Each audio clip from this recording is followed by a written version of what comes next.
नमस्कार, स्वागत है आपका राज्यसभा टीवी के इस खास कार्यक्रम ग्राउंड रिपोर्ट में। मैं हूं राहुल पांडे। आज हम अपनी इस खास पेशकश में आप पहुंचे हैं पश्चिमी उत्तर प्रदेश में। जी हां, पश्चिमी उत्तर प्रदेश जिसे कभी कुख्यात अपराधियों और तमंचे बंदूक के लिए जाना जाता था। समय बदला तो लोगों की सोच भी करवट लेने लगी और जो युवा कभी तमंचे और बंदूक से लोगों की जान लेते थे, वही युवा आज हथियार उठाते हैं तो देश को सोने, चांदी और कांस्य पदक दिलाते हैं। साथ ही अपने गांव, अपने समाज और अपने भविष्य को संवारने का भी काम कर रहे हैं।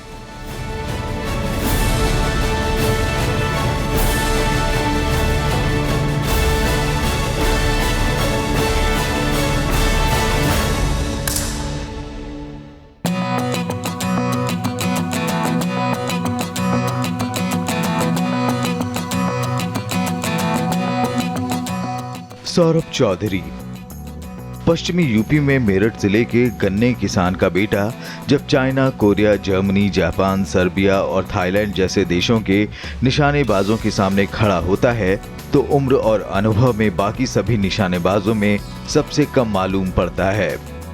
16 साल का लड़का सौरभ चौधरी हौसले और हिम्मत का इतना पक्का है कि 8 देशों के धुरंधर निशानेबाजों के सामने भी माथे पर क्षण भर के लिए भी शिकन या दबाव नाम की कोई चीज नजर नहीं आती। एक एक कर खिलाड़ी परास्त होकर अपनी जगह आकर बैठ जाते हैं और अंत तक जो बना रहता है वो था सौरभ का हौसला। ये 16 साल का लड़का आखिर के 50 सेकंड के मुकाबले में अपने से दुगने उम्र के निशानेबाज दामी मिकेश को हराकर बना देता है वर्ल्ड रिकॉर्ड। 16 साल के सौरभ चौधरी पहली बार सीनियर वर्ल्ड कप में शामिल हुए थे। वर्ल्ड कप में विश्व रिकॉर्ड तोड़ते हुए सौरभ चौधरी ने गोल्ड मेडल हासिल किया। साथ ही विश्व रिकॉर्ड के साथ 2020 टोक्यो ओलंपिक का कोटा भी हासिल कर लिया। इसी इवेंट में सौरभ चौधरी ने मनु भाकर के साथ 10 metre air pistol mixed event में एक और गोल्ड मेडल जीता। हैरत की बात यह है कि 16 साल का लड़का पहली बार वर्ल्ड कप में शामिल होता है और 2 गोल्ड मेडल अपने नाम कर लेता है। जब देश के लिए मेडल आता है, देश का नाम रोशन होता है तो काफ़ी अच्छा लगता है। मैंने जब शूटिंग शुरू की थी तो मैंने ऐसा कोई सपना नहीं था कि मुझे उसकी तरह बनना है, उसकी तरह बनना है। मैंने ये था कि अपने देश के लिए खेलना है, अपने देश के लिए मेडल लाने हैं। एशियन गेम्स में वो पहला मौका था जब सौरभ ने अपने निशानेबाजी से देश की निगाहें अपनी ओर खींची। जकार्ता में हुए 18वें एशियाई खेलों में सौरभ ने निशानेबाजी में पहला गोल्ड मेडल जीता। एशियन गेम्स में इतनी छोटी उम्र में ऐसा कारनामा करने वाले सौरभ पहले भारतीय निशानेबाज बने। अच्छा निशाना लगा लेता था, घर में भी जैसे ईंट रख के बॉल मारता था, गेंद से मारता था, उसी पे ही लगता था इसका निशाना। बिल्कुल अकेला ही लगा रहता था। जैसे गुलेल होती हैं, ये लाकर जो खेत में जाता था आम के पेड़ पे आम तोड़ देता था, ऐसा करता था। इसकी अपनी लगन थी।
खिलाड़ियों में कुछ कर गुजरने का मादा इस कदर है कि आर्थिक मजबूरियां भी इनके आड़े नहीं आ रही।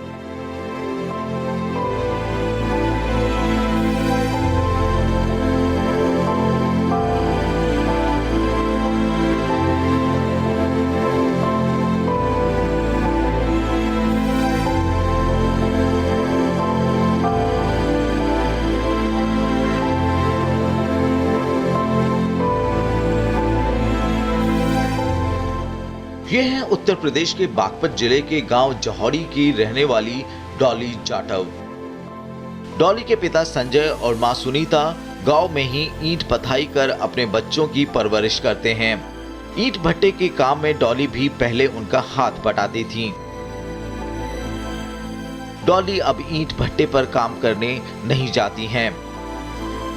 इसकी मम्मी ने देखा जब बच्चों को सम्मानित कर रहा कि जो मेडल जीते थे जी, तो इनको इसकी मम्मी को लगन लगी क्योंकि मेरी बच्ची भी ऐसे ही होती कि मैं भी अपना बच्ची को एडमिशन दिलाऊं। तो इसकी मम्मी को जिद लगी थोड़ी कि मेरी बच्ची का एडमिशन कर लो। दो बार उन्होंने मुझे मना करी, फिर तीसरी बार माँ ही नहीं थी, वहीं खड़ी रही थी, तो फिर मैं इसका नाम ही चढ़वा कर।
बहुत ज़्यादा खुशी है मेरे को, हद से ज़्यादा खुशी है। जब यह मेरे को मेडल लाती है ना जीत को, मेरे को बहुत खुशी होती है। ये तस्वीर इंदौर की है, जहां डॉली 2016 के बैच के आईपीएस अफसरों को निशानेबाजी की बारीकियां सिखा रही हैं। डॉली उत्तर प्रदेश के मुख्यमंत्री योगी आदित्यनाथ के शहर गोरखपुर में 200 बच्चियों को निशानेबाजी का प्रशिक्षण दे चुकी हैं। डॉली अपने गृह जिले बागपत में स्वच्छता अभियान की ब्रांड एम्बेसडर हैं। निशानेबाजी में डॉली के अच्छे प्रदर्शन की वजह से ही जिला प्रशासन ने इन्हें स्वच्छता अभियान का दूत बनाया है। जौहरी गांव के दलित मजदूर परिवार की बेटी डॉली जाधव का सपना है इंटरनेशनल शूटर बनने का। मैं इंटरनेशनल शूटर बनना चाहती हूँ, अपने देश की रक्षा करना, गांव के नाम रोशन करना। अब निशानेबाजी से मिले हौसले ने डॉली के परिवार को नई राह दी है। डॉली के पांव में अब ईंटों का बोझ नहीं है। घर का काम पूरा करने के बाद डॉली दोपहर के समय शूटिंग रेंज के लिए निकल जाती हैं। निशानेबाजी से डॉली के अंदर इतना आत्मविश्वास बढ़ा है कि डॉली अब निर्भीक होकर अपने सफर पर निकल पड़ी हैं। डॉली जौहरी गांव के ही बीपी सिंगल शूटिंग रेंज पर अभ्यास करती हैं। गांव की इस शूटिंग रेंज पर स्पोर्ट्स अथॉरिटी ऑफ इंडिया की डे बोर्डिंग स्कीम भी चलाई जाती है, जहां डॉली समेत चयनित कई खिलाड़ियों को निशानेबाजी का प्रशिक्षण दिया जाता है। बागपत जिले का जौहरी गांव उत्तर प्रदेश ही नहीं पूरे भारत में निशानेबाजों के गांव के लिए जाना जाता है। इस गांव ने भारत को कई धुरंधर निशानेबाज दिए हैं, जिन्होंने दुनिया भर में भारत का नाम रोशन किया है।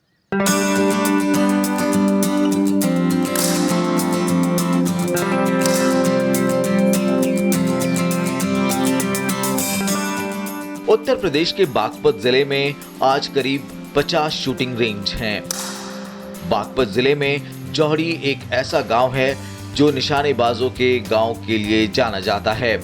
इस इलाके में निशानेबाजी की अलख को जगाया अंतर्राष्ट्रीय निशानेबाज एवं पेशे से डॉक्टर रहे राजपाल सिंह ने। निशानेबाजी जैसे महंगे खेल को राजपाल सिंह ने जनसाधारण का खेल बना दिया। आधुनिक सुविधाओं के अभाव में भी इन्होंने गांव में छुपी प्रतिभाओं को तराशने का काम शुरू किया। शूटिंग खेल में उत्कृष्ट योगदान के लिए डॉक्टर राजपाल सिंह को 2018 में उपराष्ट्रपति एम वेंकैया नायडू ने वयोश्रेष्ठ सम्मान से सम्मानित किया। इसके अलावा इन्हें सामाजिक बदलाव में उल्लेखनीय योगदान के लिए कई पुरस्कारों से नवाजा जा चुका है। हमने बगैर सुविधाओं के एकलव्य की तरह बच्चे तैयार करे और वो सक्सेस रहे। आज 41 इंटरनेशनल जो हमारे से निकले हुए हैं, 12 इंटरनेशनल तो हमारे गांव के ही हैं, 50 कोच हमारे यहाँ के हैं, 11 तो रिकॉग्नाइज कोच है भारतीय जनता प्राधिकरण के, वो इस गांव के ही है। तो एक तरह से ये गांव तो इस तरह से होगा जिसमें सबसे ज़्यादा शूटर है, सबसे ज़्यादा कोच है और सबसे ज़्यादा वातावरण है। निशानेबाजी की बदौलत ही जौहड़ी गांव के सैकड़ों युवा भारतीय सेना के अलावा वायुसेना, नेवी, सीमा सुरक्षा बल, राज्य पुलिस, सीआरपीएफ, ओएनजीसी, भारतीय रेल, एयर इंडिया जैसे अनेक संस्थानों में जौहड़ी के निशानेबाजों ने अपनी धमाकेदार उपस्थिति दर्ज कराई है। जौहड़ी गांव की 10 लड़कियां अंतर्राष्ट्रीय निशानेबाज हैं, जो अपने आप में एक रिकॉर्ड है। लड़कियां पार्टिसिपेट कर रही हैं, आ रही हैं। जब हमने 20 साल पहले शुरू किया तब तो बहुत मुश्किल थी, लेकिन अब एक रिजल्ट है, लोग जान गए हैं, शूटिंग काफ़ी चेंज हो गया है, पढ़े लिखे लोग हो गए हैं, तो उस चीज़ का काफ़ी फ़र्क है। लड़कियां हमारे पास ज़्यादा आती हैं। अभी मेरे पास अगर 60 बच्चे कर रहे हैं तो उसमें से 40-45 लड़कियां हैं, तो बहुत अच्छा लगता है। जब पूरी भरी होती है लेन तो उसमें सारी लड़कियां दिखाई देती हैं। लड़कियां मतलब दूसरे के ऊपर डिपेंड नहीं है, हमेशा अपने कुछ कर गुजरने की उनमें ख्वाहिश है, और जॉब करना, अपने मम्मी पापा का नाम रोशन करना, यही सब बहुत अच्छा लगा कि हाँ हम सब बच्चे यहाँ पे प्रैक्टिस कर रहे हैं, ज़्यादातर गांव के लड़कियाँ। संदूक में बंदूक, जब दहेज में जाएगी और वो बंदूक लेकर जाएगी तो ससुराल में कोई नहीं छेड़ेगा। साइकोलॉजिकल अन्याय कहाँ होगा उसके, बंदूक वाली को अन्याय करना आसान नहीं है। तो ये भी वो, हालांकि शुरू में सास ने कहा कि हम इसे शादी नहीं करेंगे अपने लड़के की, ये तो हमें मुश्किल कर देगी। अब आज वही सासें ने कहती है नहीं हमें तो बंदूक वाली शूटर की लड़की चाहिए, नौकरी वाली। अब वही सास बदल गई।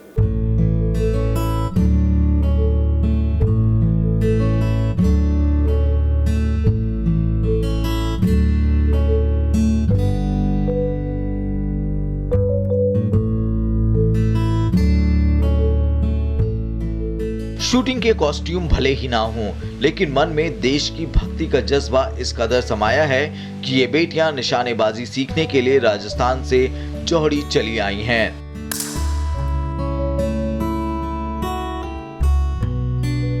भारतीय समाज में आए बदलाव की साफ झलक राजस्थान की इन बेटियों में देखी जा सकती है। जहां पहले माँ बाप की चिंता लड़कियों की शादी की होती थी, आज वही माँ बाप अपनी बेटियों के लिए बंदूक और छर्रे की चिंता करते हैं। बाड़मेर भारत और पाकिस्तान के बॉर्डर के करीब है, इस वजह से आए दिन वहां तनाव बना रहता है। इन बेटियों का कहना है कि ये देश के लिए खेलना चाहती हैं और जरूरत पड़ी तो देश के लिए लड़ने के लिए भी तैयार हैं।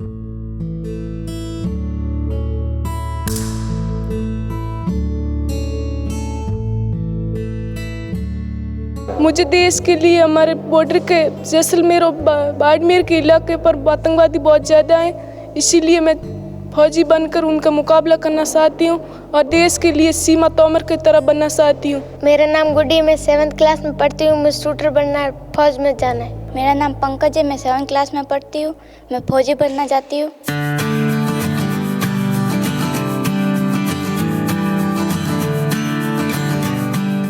जौहड़ी एक ऐसा गांव है जहां ग्रामीण प्रतिभाओं को प्रोत्साहन करने और खेल को रोजगार से जोड़ने की एक सफल कोशिश हुई है। भारतीय सेना और स्पोर्ट्स अथॉरिटी ऑफ इंडिया द्वारा चलाई जा रही योजना बॉयज स्पोर्ट्स कंपनी से लड़कों को सेना में जाकर खेल कूद प्रतियोगिताओं में करियर बनाने का सुनहरा मौका मिलता है। युवाओं में निशानेबाजी के प्रति आकर्षण रहने का एक और मुख्य कारण है, जो कि भारत में सर्वश्रेष्ठ महाविद्यालयों की सूची में शामिल दिल्ली विश्वविद्यालय के Saint Stephen's College, Shri Ram College of Commerce, Miranda House जैसे कॉलेजों में कम अंक पाने के बावजूद अपनी खेल प्रतिभा के बल पर इन युवाओं का दाखिला आसानी से हो जाता है। कहते हैं जीवन में कुछ नया कर गुजरने के लिए उम्र की कोई सीमा नहीं होती, बस मन में कुछ कर गुजरने की ताकत होनी चाहिए। ये कहानी है जौहड़ी गांव की ही 80 साल की दो बुजुर्ग महिलाओं की, जिनकी उम्र से निशानेबाजी का कोई लेना देना नहीं है, लेकिन दुनिया आज उन्हें शूटर दादियों के नाम से जानती है।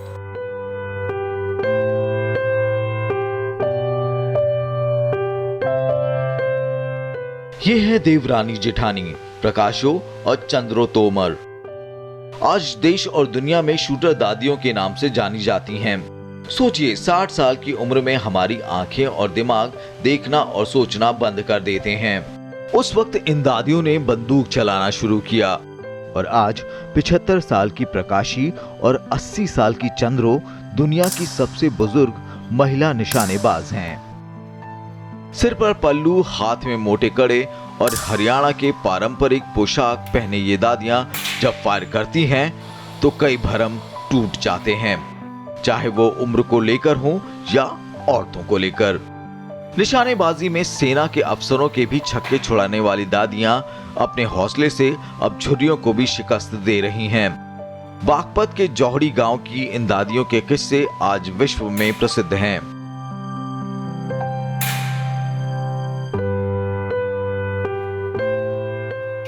मेरा सारा परिवार रात को सो जा, 12 बजे लो परिवार सोए, 12 बजे के बाद मैं जग में पानी डाल के और भूसवाड़े कमरे में खड़ी हो जाऊं और बीच में निशान करके मुंह में राम हाथ में काम 1 घंटा खड़ी रहूं।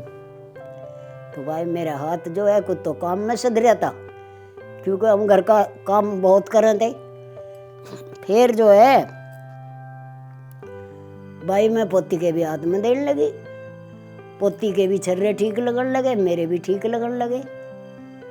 तो जी मैं भुसवाड़े में खड़ी हूँ, जब सारा परिवार सो जा, मैं पसीना में पसीना हो जाऊँ, पर मैं नुई रही, यूँ काम करना करना तो करना, जो भी कोई कुछ कहेगा कान बहरे कर लिए। पोतियों के एडमिशन कराए, वो मठ पठानों का मकान था, मैं कहने लगी अकेले नहीं जाऊँ, और मैं साथ चलूँगी। मैं उनकी साथ जाया करूँ थी, तो 1-2 दिन तो बैठ कर देखा। एक दिन लेकर पिस्टल छर्रा भर कर लोड करके मार कर देखा, वो सही लगा। तो कोच कहने लगा फारूक पठान, पहले महबूब था, कि दादी तुम तो बहुत अच्छा करोगे। अरे मैं कहा हमारी बिग फैमिली है, बहुत बड़ा परिवार है, और फिर हम उम्र हमारी बुढ़ापा ही आ रहा, लोग मजाक उड़ाओगे, अब कोई कुछ भी कहो तो हम प्रैक्टिस करती रहो। आज से 20 साल पहले जब चंद्रो और प्रकाशी तोमर ने बंदूक उठाई तो गांव के लोग कहते थे कि बुढ़िया कारगिल में जाएंगी, लेकिन चंद्रो और प्रकाशी ने सिर्फ अपनी मन की सुनी। लड़की को रोक कर न बैठाओ, लड़की लड़कों से कम नहीं है, लड़की बहुत आगे है, लेकिन इनका सहयोग करोगे, इन्हें आगे बढ़ाओगे, जब भी तो कुछ करेंगी। ये अकेली तो कुछ नहीं कर सकती। मेरी लड़की है, मेरी लड़की भी देशों में रहे, मुझे उस पर बहुत गर्व है। मेरी पोती है पंजाब पुलिस में। पोती को देखकर रोया करती दुनिया, ये मैनू कह दिया नहीं, बेटी बचाओ, बेटी पढ़ाओ, बेटी खिलाओ भी। मेरा तो नारा भी हुआ है, बेटी खेलने में नाम भारत का कर रही, अपने माँ बाप का कर रही। बेटी जज बनी बैठी, जहाज चलावे, और भाई ओलंपिक में मेडल लियावे, और भी मेडल लियावे, तो मेरा सपना पूरा हो। आज प्रकाशी और चंद्रो तोमर का परिवार और पूरा गांव इन दादियों पर गर्व करता है। 60 साल की उम्र में शूटिंग की प्रैक्टिस करने वाली दादियों ने 200 से ज्यादा राष्ट्रीय शूटिंग चैंपियनशिप का खिताब अपने नाम किया है। इस साहसिक कदम के लिए इन्हें कई पुरस्कारों से सम्मानित किया जा चुका है। महिला एवं बाल विकास मंत्रालय ने दादियों को आइकन लेडी पुरस्कार के नाम से सम्मानित किया। भारत के राष्ट्रपति द्वारा 100 विमेन अचीवर्स के रूप में चुना जा चुका है। साथ ही नारी शक्ति पुरस्कार समेत कई अहम पुरस्कारों से नवाजा जा चुका है। सरकार गांव में खेलों की तरफ ध्यान दे रही है, लेकिन जरूरत है गांव के प्रतिभाशाली खिलाड़ियों की खोज करने की, ताकि ग्रामीण युवा खेलों में आए और हमारा भारतीय समाज अधिक खेल प्रिय बन सके। ये बागपत जिले की दूसरी तस्वीर है, जहां बच्चे संसाधनों के अभाव में भी निशानेबाजी के गुर सीख रहे हैं। बिना लाइट और छत के भी लक्ष्य को साधने का सफर हर दिन चलता रहता है। सुविधाओं के अभाव में भी इन बच्चों का निशाना थोड़ा भी चूकता नहीं है। लकड़ी और टिन का बना ये शूटिंग रेंज तेज आंधी और बरसात में टारगेट पेपर्स को जरूर भटका देता है, लेकिन इन युवाओं की हिम्मत हर रोज नए सपने को पंख दे देती है। शहर के चकाचौंध भरे जीवन में हमें बिजली, पानी, पंखे समेत कई शिकायत होती हैं, लेकिन पसीना बहाती इन लड़कियों की चाहत है देश के लिए खेलना और सेना में जाकर देश के लिए लड़ना। बारिश आती है, बच्चों को दिक्कत होती है, या आंधी आती है, बच्चों का हाथ हिलता है। मेरे पास से बच्चे 3, 4, 5 बच्चे सरकारी जॉब में लग चुके हैं और 2-3 बच्चे इंटरनेशनल भी जा चुके हैं। अगर मुझे फैसिलिटी मिल जाए तो मैं बहुत आभाकारी रहूँगा सरकार का, गवर्नमेंट का, जो मुझे थोड़ी सी मदद मिल जाए और मेरी इंडोर रेंज बन जाए। शूटिंग से ये बदलाव हुआ है कि सर मुझे बहुत आगे जाना है, बहुत कुछ करना है शूटिंग को लेकर, बहुत आगे अपने कोच का नाम रोशन करना है। मैं चाहूँ जिन हालात में मैं प्रैक्टिस करती हूँ ऐसे में और बच्चे ना करें, मेरी रेंज इंडोर बने। बागपत जिले में मोहित पठान जैसे कई लोग हैं जो अपने निजी खर्च से बच्चों को निशानेबाजी के हुनर सिखाते हैं। इन्हीं लोगों के ही अथक प्रयास के कारण उत्तर प्रदेश में बहुत बड़ा परिवर्तन हुआ है। पश्चिमी उत्तर प्रदेश में घर घर निशानेबाजी की पौध तैयार हो रही है।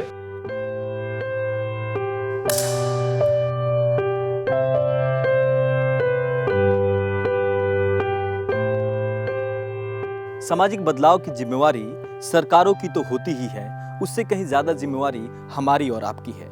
पश्चिमी उत्तर प्रदेश के युवाओं ने समाज में हावी गन कल्चर को नकारा और मजबूत गन्ने को अपना हथियार बनाया, जिससे उत्तर प्रदेश की पहचान गन्ने से तो होती ही थी, आज उत्तर प्रदेश को अच्छे निशानेबाजों के लिए भी जाना जाता है। आज के कार्यक्रम में बस इतना ही। अगले अंक में मिलेंगे एक नई कहानी के साथ। तब तक के लिए दीजिए हमें इजाजत। नमस्कार।